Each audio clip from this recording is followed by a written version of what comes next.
Good morning. It is Friday, the 5th of March, the end of another week. As a kid, one of the big lessons I learned, and I think I always balked at doing it, but it was a good lesson and I have remembered it. My mom will be proud of me, was that every time we received a gift was to say thank you. Whenever someone did something for us, it was to say thank you. And in fact, with Christmas and birthday, etc., we would be told to write a letter.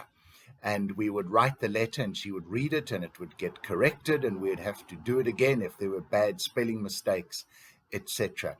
But it was a good lesson, even though I balked at doing it. I'd much rather be outside throwing stones at the birds or chasing the cat or something. Because I think it's right in life that we acknowledge those who have somehow acknowledged us, whether it is a gift that comes our way or whether it is something as simple as somebody saying, please move to the front of the queue. Please, you go in front of me. Or if they help us pick up something that we drop. To say thank you. Don't have to write a letter to those people, but to say thank you. And I think we would all be in agreement with this sentiment I have expressed. So how do we thank God? Because you see, God has given us so much. God blesses us continually.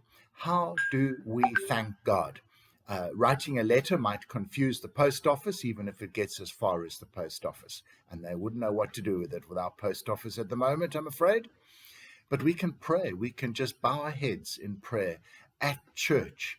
You know, I think just going to church is a way of saying thank you to God. Just acknowledging your pastor, your priest. That is so important. God honors that. Do we thank God or do we just take him for granted?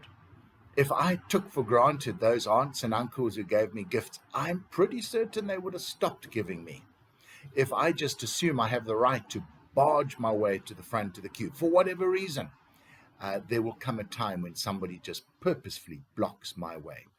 And why would God be any different? He's not a man as I am a man, obviously, and he would never fall quite as low as what I might do. But why would God not be concerned and upset by the fact that we do not honor him? So my message today really is honor God. Think of him. Think of all the things he has done for you, and he has done a lot, far more than we would ever know. And he does many of these things even for those who do not acknowledge him and do not even know him. He still honors them and blesses them, gives them at the very least an opportunity to come back to him and to have eternal life. And those who call upon the name of the Lord have eternal life.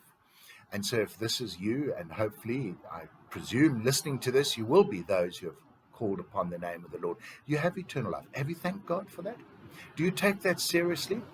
Something to think about, because I believe it is important, and I believe God is very pleased and very aware when we say thank you. So thank God. And I thank God for the end of the week and a weekend coming up, lots of ministry to do. But I thank God for everything he has done for me. Blessings, everyone. We'll chat again next week.